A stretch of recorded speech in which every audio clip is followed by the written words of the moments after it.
Muy buenos días. Sean ustedes bienvenidos, como de costumbre, a este su canal de regreso a las sendas antiguas.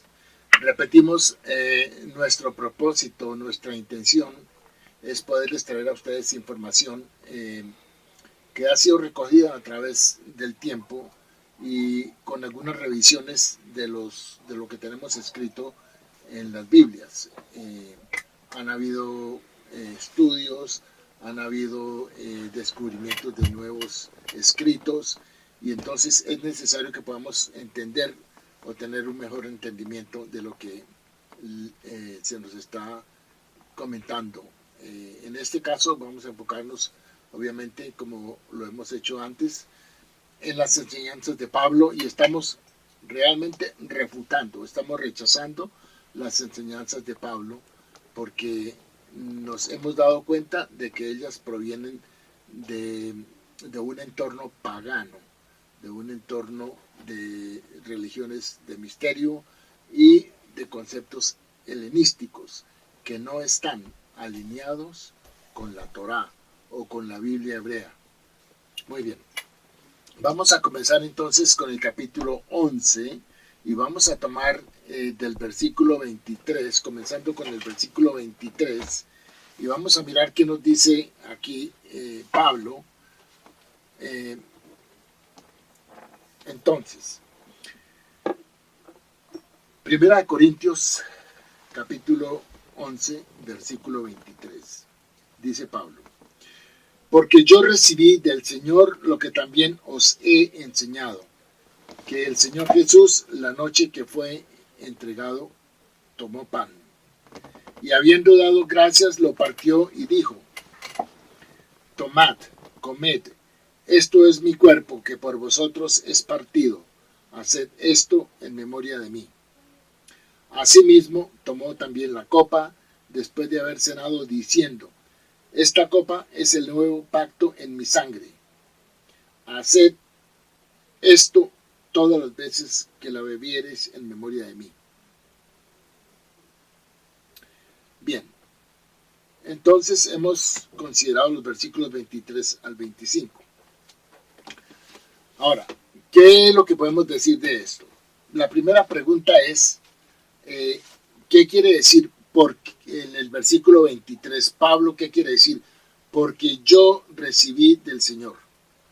¿Cómo lo recibió Pablo? Porque si dice que lo recibió del Señor, tuvo que haber sido por alguna visión.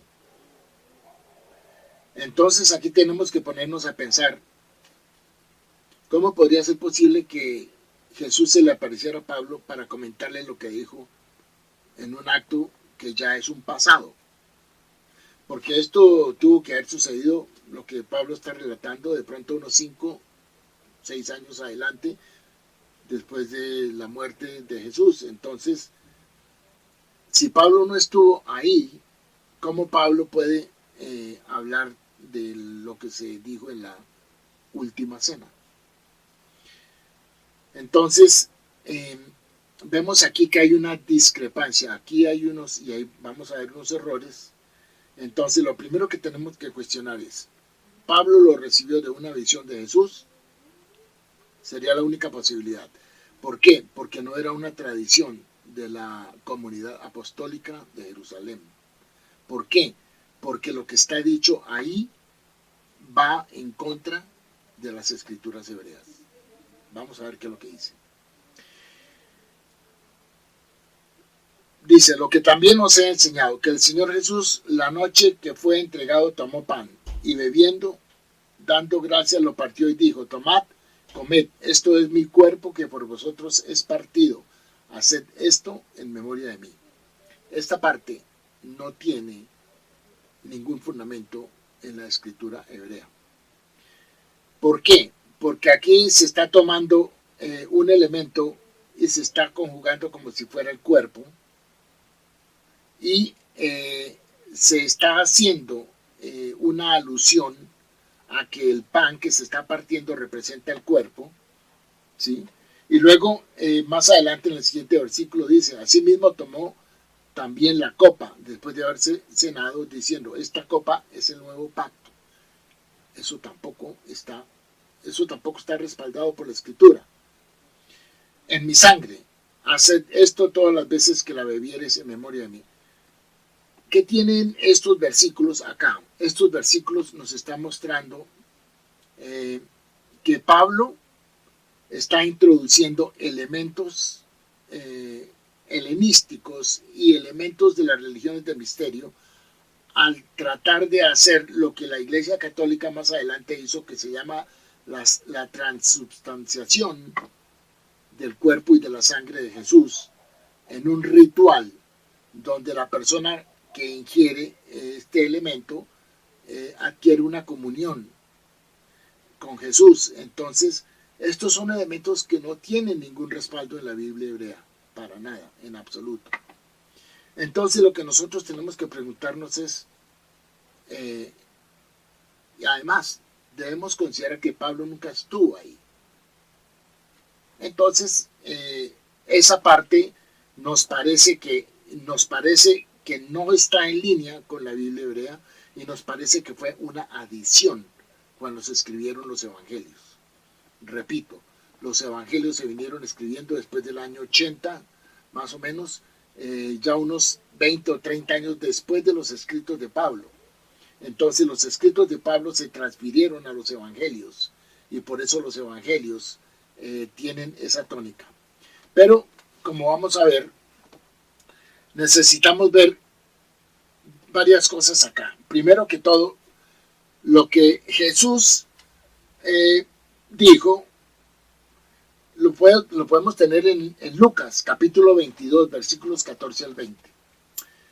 Y lo vamos a ver del versículo 16 al versículo 18. Lucas 22, 14 al 18. Mire lo que dijo Jesús. Cuando era la hora, se sentó a la mesa y con él los apóstoles. Y les dijo, cuánto he deseado comer con vosotros esta Pascua antes que padezca. Porque os digo que no la comeré más hasta que se cumpla en el reino de Dios. Y habiendo tomado la copa, dio gracias y dijo, tomad esto y repartidlo entre vosotros. Porque os digo que no beberé más del fruto de la vid hasta que el reino de Dios venga. Tan diferente. ¿Por qué Jesús lo que está haciendo aquí es simplemente un kiddush antes de una cena? Y un kiddush es una costumbre en el judaísmo donde se toma el vino primero y luego el pan, como para simbolizar el evento, la comida, que generalmente se hace en las festividades y en los días sábados, en los shabbats. Entonces, aquí en Lucas, Jesús está hablando del reino, está hablando en un sentido apocalíptico, a decir, dice, porque os digo que no, dice, primero está diciendo que no va a comer esta Pascua hasta que se cumpla en el reino de Dios. O sea, está hablando en términos apocalípticos. Obviamente que el reino de Dios no había llegado y el reino de Dios todavía no ha llegado. Ya han pasado 2000 años y no ha llegado. Y luego en la copa dice que no beberé más del fruto de la vid hasta que el reino de Dios venga. O sea, aquí él está hablando en términos escatológicos, en términos apocalípticos. Pero hasta ahí. Ahora, lo que vamos a ver después en Lucas del versículo 19 al 20 es lo que tuvo que haber sido añadido a lo que él supuestamente dijo, pero que creemos que no lo dijo. Versículo 19. Y tomó el pan y dio gracias y lo partió y les dio diciendo, esto es mi cuerpo que por vosotros es dado, haced esto en memoria de mí. Esa parte en la Biblia hebrea no es comprensible porque estamos conjugando elementos físicos con un concepto espiritual y lo estamos llevando a un momento donde se está haciendo un ritual de conmemoración.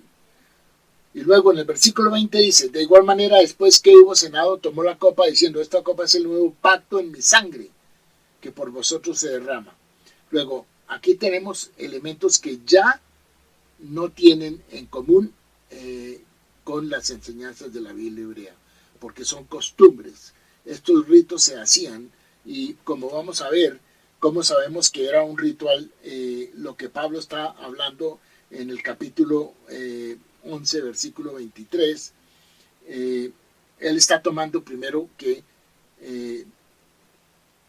Jesús tomó el pan y después el vino. Esa costumbre no es bíblica. La costumbre bíblica, primero usted toma el vino y luego el pan. Entonces, cuando se dice que tomó el pan y luego el vino, esa costumbre sí es una costumbre de las religiones de misterio, donde se hacen este tipo de elementos, de combinar elementos físicos con espirituales. Entonces, aquí estamos viendo que realmente lo que ha habido es ha habido una imposición de algo que Jesús no pudo haber dicho eso, porque él sabía que eso iba en contra de las doctrinas que están en la Biblia hebrea. Él no pudo haber dicho eso. Entonces vamos a ver una lista de primer punto que podemos deducir es que fue Pablo y no Jesús quien dio origen al concepto de Eucaristía o comunión. El segundo punto es que el concepto de la Eucaristía no es de origen judío. Ese vocablo no existe en el judaísmo. Va en contra de los entonces rituales del templo judío, donde el templo judío que los apóstoles respetaban todavía. Y debemos aclarar algo acá. Cuando Jesús murió, y como dice la brisa de Shao, el Nuevo Testamento, su resurrección, los discípulos de Jesús siguieron yendo al templo. Ellos siguieron obedeciendo los sacrificios, obedecían las fiestas que están en Levítico capítulo 23. Ellos siguieron haciendo todo. Así que la muerte de Jesús no cambió eso. Luego, eso es importante notar. Entonces sabemos que los apóstoles siguieron yendo al templo. Eso lo tenemos en el libro de Hechos, capítulo 2, versículo 46. Y en el libro de Lucas, capítulo 24, versículo 53. Así que este concepto de Eucaristía no es un concepto bíblico. El tercer punto es que es un concepto de un rito de tipo helenista, o sea, griego, que muestra una semejanza al kiddush judío, pero con la comida ritual se asemeja más a una comida de las religiones de misterio, donde primero se usa el pan y luego el vino, mientras que en el kiddush judío se usa primero el vino y luego el pan. El cuarto punto es que los apóstoles seguidores de Jesús no pudieron aceptar este concepto como lo escribió Pablo. ¿Por qué no lo hubieran podido aceptar? Porque a ellos les hubiera podido haber parecido repugnante. Aquí tenemos que hacer otra aclaración. Pablo estaba en la diáspora. Él predicaba y enseñaba en la diáspora, no en Jerusalén, no en Israel.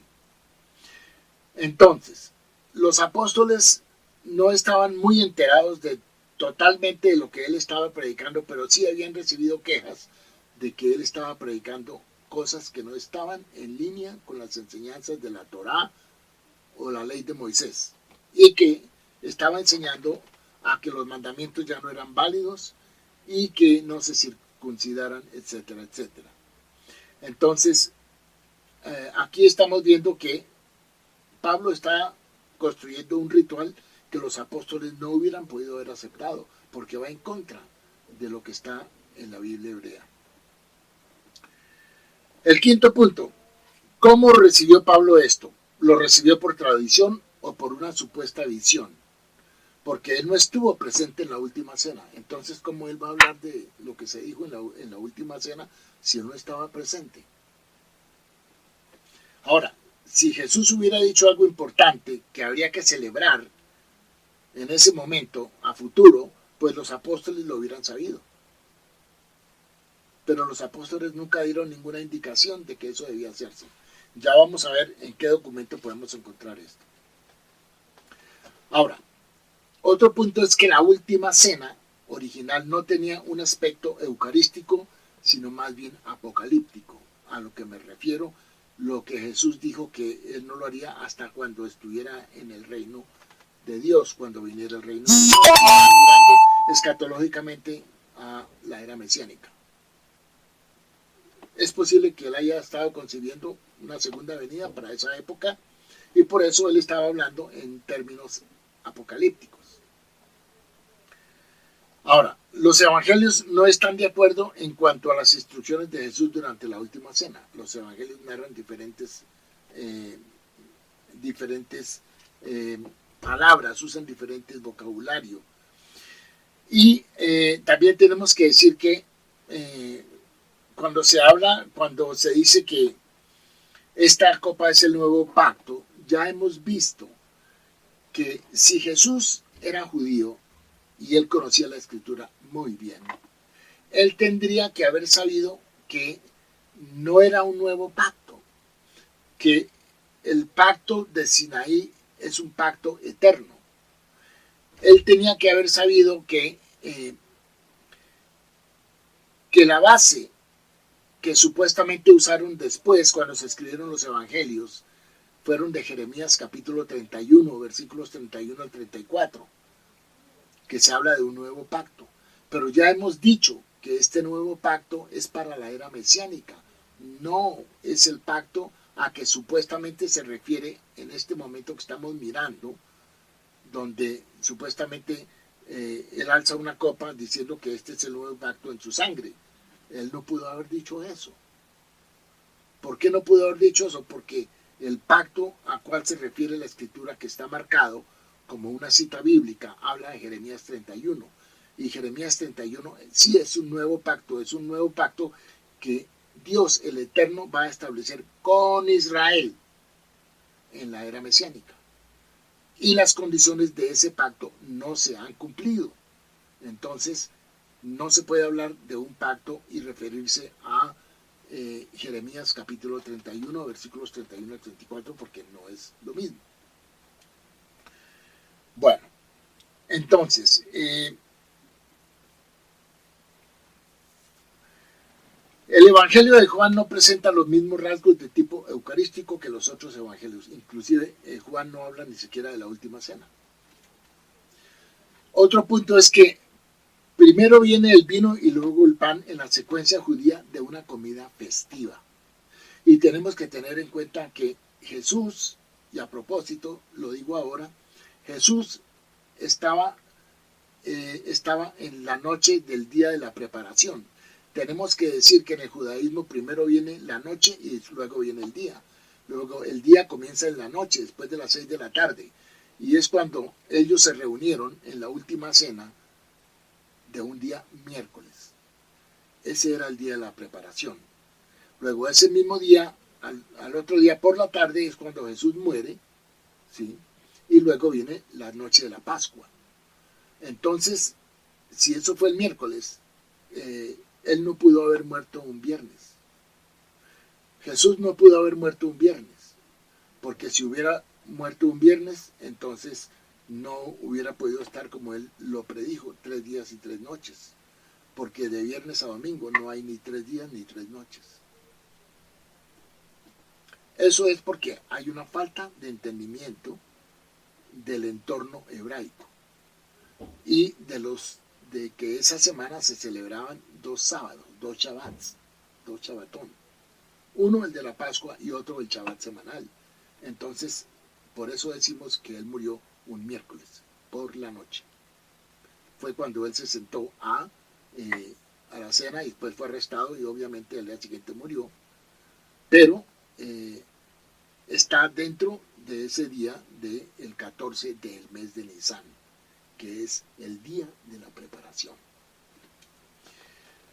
Bueno, entonces, Pablo muestra primero el pan y luego el vino, en lo que a lo que nos estamos refiriendo en el capítulo 11, versículo 23. Él muestra primero el pan y luego el vino, que es un orden natural en las comidas comunales de las religiones de misterio, a través de la incorporación de la carne y la sangre de la deidad sacrificada. O sea, sí había un ritual dentro de las religiones de misterio donde una deidad se sacrificaba y había un ritual donde la sangre se bebía, y esto era una indicación del origen, obviamente, de esto ritual a lo que Pablo se está refiriendo. Es una indicación del origen helenístico pagano de la Eucaristía, porque en el judaísmo o en la Biblia eso no existe, eso no tiene antecedente, no tiene ningún precedente. Ahora, hay que hacer una aclaración. Existe un texto que se llama el texto Didache o Didache. Ese fue un texto que fue encontrado en el año 1873, muy recientemente, y estaba oculto.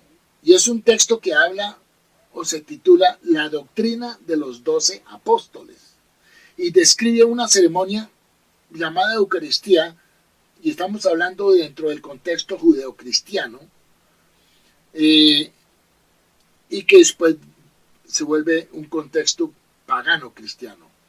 Y ahí dice, pero ahí no hace ninguna referencia al cuerpo y sangre de Jesús.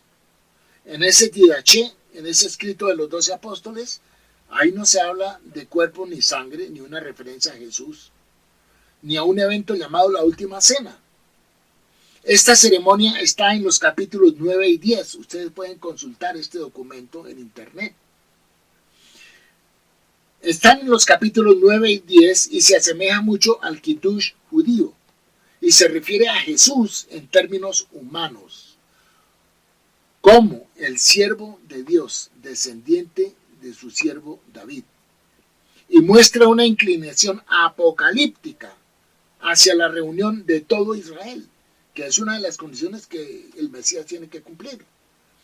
Entonces, este documento, el Didache o Didache, es un documento que se encontró recientemente, y ahí hay un testimonio de que siendo un documento escrito como de liturgia de los 12 apóstoles, ahí no se menciona nada, ni de una última cena, ni de ni una referencia a un cuerpo y sangre, que tenían que representar el cuerpo y la sangre de Jesús.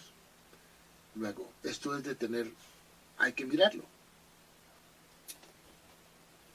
Esta ceremonia aquí escrita conserva el orden de primero el vino y luego el pan, contrario a la versión de Pablo, de primero el pan y luego el vino, que está en 1 Corintios capítulo 11, versículo 23, lo cual es una costumbre pagana que la pueden encontrar en los rituales a la deidad que se llamaba Dionisio y otra que se llamaba Atis, que eran deidades del área grecorromana de donde provenía Pablo.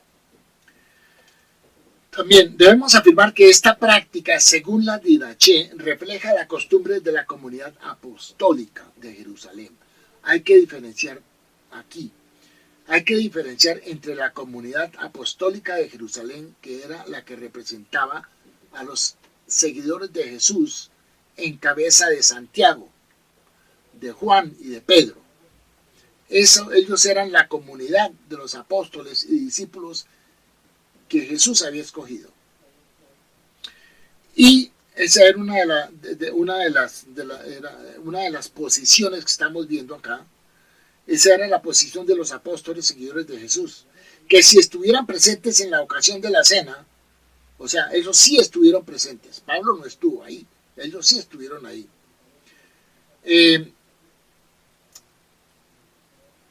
Nunca hubieran aceptado este tipo de lenguaje, de mezclar la carne y la sangre como si representara el cuerpo y el vino la sangre, y llevarlo a un ritual donde tenían que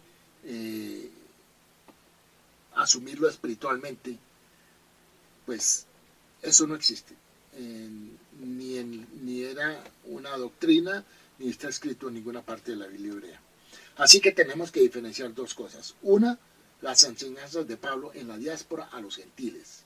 Y otra, lo que la comunidad apostólica de Jerusalén estaba haciendo, que era siguiendo los lineamientos de la predicación de Jesús, que estaban en línea con las enseñanzas de la Torá.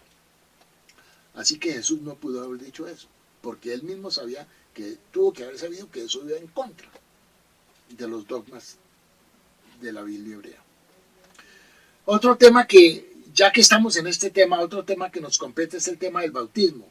El bautismo también es relevante mencionar ahora porque aquí también tenemos un rito que fue extraído del judaísmo. Entonces lo que Pablo hacía era extraer conceptos del judaísmo y darles otro significado. ¿Para qué? Para él poderlos vincular con el judaísmo. Él no quería desvincularse del judaísmo, así lo hubiera criticado. Así que esto pasó y dice aquí que es igual que en la Eucaristía, donde Pablo introduce una idea que es extraña a Jesús, como lo fue la ingestión mística de una sustancia divina, la convirtió en una cena comunitaria de las religiones de misterio, lo que se llama la transubstanciación, que más tarde adoptó la Iglesia Católica en lo que se llama la comunión. El bautismo en el siglo I fue una ceremonia de ingreso de un gentil al judaísmo como un converso, junto con una ofrenda animal y la circuncisión en el caso de los hombres. Esto significaba el paso del gentil al judaísmo como un converso. El bautismo o inmersión también se usó en el judaísmo como un rito de limpieza de impureza ritual para no contaminar el templo. Entonces, el bautismo provisto por Juan el Bautista no fue para pureza ritual, sino como un símbolo de ingresar a una nueva vida de arrepentimiento. Similar al bautismo de los conversos, sin embargo, en el concepto de Pablo, el bautismo ignora el arrepentimiento e introduce una nueva idea, que a través del bautismo el iniciado participa en la crucifixión y resurrección de Jesús. Eso lo tenemos en Romanos capítulo 6, versículo 1 al 4. Y esto hace del bautismo paulino similar a los cultos que se hacían en el mitraísmo y en las convocaciones de la deidad de Atis, como una iniciación de un misterio. Bueno, vamos a dejar hasta ahí del capítulo 11, esto es lo que podemos sacar. Entonces, como conclusión, Pablo fue quien dio origen a lo que se llama la Eucaristía.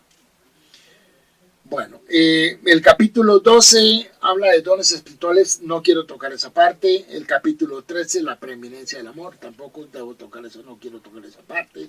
Capítulo 14 habla el hablar en lenguas. Es un tema bastante controversial, obviamente que es muy común en la línea de los pentecostales, pero nosotros asumimos que hablar en lenguas es hablar en idiomas. Entonces, aquí el don, lo que posiblemente sería el don, sería de que alguien pudiera interpretar una lengua que no conocía, un idioma que no conocía, para fuera beneficio de la comunidad. De resto, hablar en lenguas no podemos asumir que tiene que ser una lengua que nadie entiende, porque no tiene ningún objetivo. Bueno, vamos ahora al tema del capítulo 15. En el tema del capítulo 15 habla de la resurrección de los muertos. Y en el versículo 15:3, vamos aquí a ir al capítulo 15, versículo 3, y vamos a ver cómo es que Pablo comienza. Pablo comienza con el capítulo 15. Además os declaro, hermanos, el evangelio que os he predicado, el cual también recibisteis, en el cual también perseveráis. Por el cual asimismo, si retenéis la palabra que os he predicado, sois salvos, si no creísteis en vano. Porque primeramente os he enseñado lo que asimismo recibí. Otra vez viene la pregunta, ¿de quién lo recibió y cómo lo recibió? Pero él no lo dice. Que Cristo murió por nuestros pecados conforme a las Escrituras. Bueno, la pregunta es, ¿en dónde y cuál es el fundamento para que Pablo diga esto? Que diga que Cristo murió por nuestros pecados conforme a las Escrituras. No hay ninguna parte en la Escritura hebrea donde diga que alguien va a morir por los pecados de los demás. Pero si usted está pensando como lo pensaron acá, porque aquí nos da la citación de las citas de Isaías 53, pues ya Isaías 53 lo hemos explicado. Ya hemos dicho que Isaías 53 no es, no se refiere a ningún Mesías. Primero que todo porque el Mesías no muere. O sea, en lo que podemos entender del Mesías, lo que dice la Escritura, el Mesías no muere en una muerte violenta. Entonces, Isaías 53 no puede estar hablando de ningún Mesías. Además, debo aclararles que Isaías 53 es una profecía. Muy bien, y es una profecía mesiánica. ¿Por qué es una profecía mesiánica? Porque es una profecía que no se ha cumplido. Es una profecía que está para los días de la era mesiánica. Entonces no podemos asumir que Isaías 53 esté hablando de Jesús. Ya hemos visto, y lo hemos visto en muchos casos, que el siervo de Isaías 53 es Israel. Porque eso es lo que la Biblia nos está diciendo. Y nos dice en Isaías 41, el mismo libro de Isaías nos viene narrando acerca del sufrimiento de Israel. Y por eso en Isaías 53 describe el sufrimiento de Israel, y en Isaías 54 ya nos habla de la restauración de Israel. Entonces vemos que en varias partes de Isaías, como lo tenemos en Isaías capítulo 41, versículo 8 y 9, el Eterno le dice a Israel: pero tú, Israel, mi siervo Jacob, tú a quien he elegido, linaje de Abraham, que me amó, y a quien diré: tú eres mi siervo. Bueno, entonces, en Isaías 44, el mismo libro de Isaías 44, 21 dice: acuérdate de estas cosas, Jacob e Israel, porque tú eres mi siervo.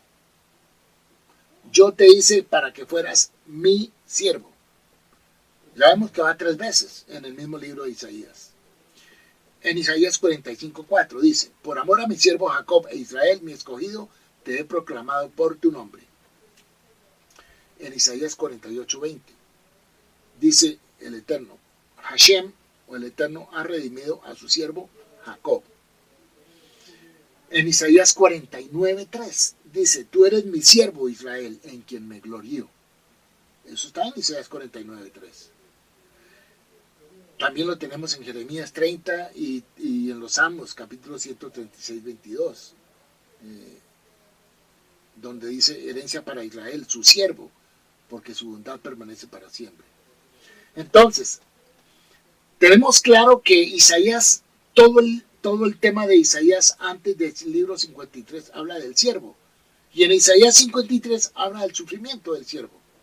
Entonces, si el siervo es Israel, pues la conclusión es que Isaías 53 se refiere a Israel, no a ninguna persona.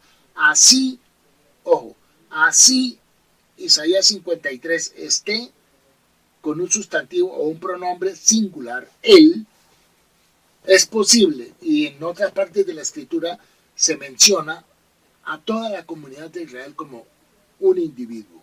En Oseas, cuando el Eterno dijo: de Egipto llamé a mi hijo, está hablando de Israel.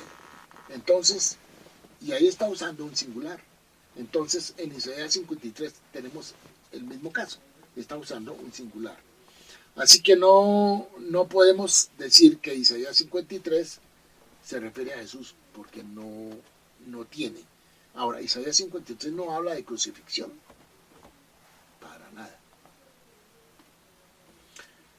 Eso requiere un poco de mayor estudio, y es importante que ustedes lo vean. Miren que las traducciones, la Biblia, la Reina Valera, tiene muchos errores. Hay errores de contextualización, hay errores temáticos, hay errores ortográficos, y hay errores porque quisieron cambiar muchas de las cosas que están ahí, que no tienen una fuente fidedigna. Bueno, eso entonces vamos a dejar hasta ahí con esa parte y quisiera que fuéramos a otra parte en donde está, vamos a ir al mismo capítulo 15 y en el versículo 20 dice, mas Cristo ha resucitado de los muertos, primicias de los que durmieron es hecho. Y luego en el versículo 25 dice, porque preciso es que Él reine hasta que haya puesto a todos sus enemigos debajo de sus pies. ¿De dónde podemos sacar eso? Hasta que Él haya puesto a todos sus enemigos como estrado de sus pies. También eso lo encontramos en el libro de Hebreos. Y eso se está refiriendo al Salmo 110, el cual es un salmo que realmente es un salmo de David, que está hablando es del rey David. Pero en el cristianismo se piensa y se insinúa que está hablando de Jesús. Luego, es un intento de probar la divinidad del Mesías. Los cristianos citan mal el Salmo 110 cuando dice, digo el Señor a mi Señor, siéntate a mi diestra hasta que ponga a tus enemigos por estrado de tus pies. Y luego en el versículo 4 dice, tú eres un sacerdote para siempre, a la manera de Melquisedec. Entonces de ahí han sacado que está hablando de Jesús y que por eso Él va a ser un sacerdote, que Él va a ser rey y va a ser sacerdote. Entonces, pues obviamente que eso no es el entendimiento que hay en la exégesis que se hace en el judaísmo. Ahora, podemos decir que basado en una traducción griega y en inglés, simplemente escribiendo en mayúscula la letra, o sea, aquí está hablando de el Señor dijo a mi Señor, y está hablando de que el Eterno, y quien escribe el Salmo es David, pero David está escribiendo en tercera persona. Entonces, ¿cómo podría yo explicar algo que yo estoy escribiendo en tercera persona? Yo puedo referirme a mi persona como un alguien. Entonces, yo puedo decir, el Moreh Yair le ha pedido a sus estudiantes que estudien la lección de la semana. Cuando yo digo el Moreh Yair, yo estoy hablando en tercera persona, pero estoy hablando acerca de mí. Igual sucede con este pasaje del Salmo 110, donde David está hablando en tercera persona. ¿Y por qué él está haciendo? Dice aquí que los salmos fueron compuestos por él y a menudo se escribieron en tercera persona sobre él. Entonces, si vamos a ir, por ejemplo, al Salmo 144:10, David está escribiendo ese salmo y en el versículo 10 del Salmo 144 dice, el que rescata a David, su siervo. Bueno, pero es David el que está escribiendo. Le está escribiendo al Eterno. Entonces, la misma analogía estoy yo proponiendo. Ahora, aunque al rey David no se le permitió construir el templo, hizo todo lo que pudo. ¿Para qué? Para preparar el camino para que se construyera, y entre las cosas que hizo fue compilar el libro de los Salmos, para que los levitas los cantaran en el templo, como él mismo dio las instrucciones. Lo encontramos en Primera de Crónicas 16:7, donde dice, entonces en ese día David entregó por primera vez el Salmo en manos de Asaf y sus hermanos. Y en el Primera de Crónicas, capítulo 15, versículo 16, dice, y David habló a los jefes de los levitas para que nombraran a sus hermanos los cantores con instrumentos de música. Entonces, cuando los cantores cantaban este salmo, ellos se referían al Eterno, hablándole a su Señor, que era David. Entonces, El Salmo 110 fue compuesto en tercera persona para ser cantado por los levitas. Y así refleja sus puntos de vista, porque ellos llamarían a su rey mi señor, Adoní. Adoní. Adonai es el Eterno y Adoní es mi señor. El Señor le dijo a mi señor. En este sentido, el Eterno le dijo a David, cuando lo están cantando los cantores en el templo, están cantando en esas palabras. En otras palabras, los levitas están diciendo que Dios habló a nuestro maestro, al rey David, y le dijo, siéntate a mi diestra hasta que ponga a tus enemigos por estrado de tus pies. Esto fue puesto al comienzo del reinado de David. ¿Y por qué? Porque hay un trasfondo acá para justificar el término que dice, siéntate a mi diestra hasta que ponga a tus enemigos por estrado de tus pies. Cuando los filisteos se enteraron de que Israel había ungido a David como rey, vinieron a pelear con él. David habla de la seguridad que Dios le dio de que pelearía con los judíos contra sus enemigos, como dice. Se levantó e hirió a los filisteos hasta que su mano se cansó y se aferró a su espada. Y el Señor obró una gran victoria ese día. Así que, sentado a la diestra de Dios, como se indica al comienzo del Salmo 110, simboliza la protección victoriosa de Dios. Aquí no estamos hablando de que Jesús se va a sentar a la derecha de Dios, porque Dios no tiene ni derecha ni izquierda. Dios es incorpóreo, no tiene cuerpo. Entonces hay que interpretar lo que estamos leyendo para el contexto en que se dio, el tiempo en que se dio. Luego este es un salmo para David, pero él es el que está escribiendo. Entonces, estamos diciendo que el hecho de que le haya dicho que siéntate a mi diestra hasta que ponga a tus enemigos por estrado de tus pies, simplemente es la protección que el Eterno le dio a David para vencer a todos sus enemigos. Y eso fue lo que pasó, comenzando con los filisteos. Tenemos varios ejemplos donde se habla de la diestra. En el Salmo 18, versículo 36, dice, tu diestra me ha sostenido. O sea, la diestra es el poder que Dios tiene, es su providencia de sostener o mantener algo en beneficio de alguien. Así que, lo mismo, en Éxodo 13:6 dice, tu diestra, oh Señor, es gloriosa en poder.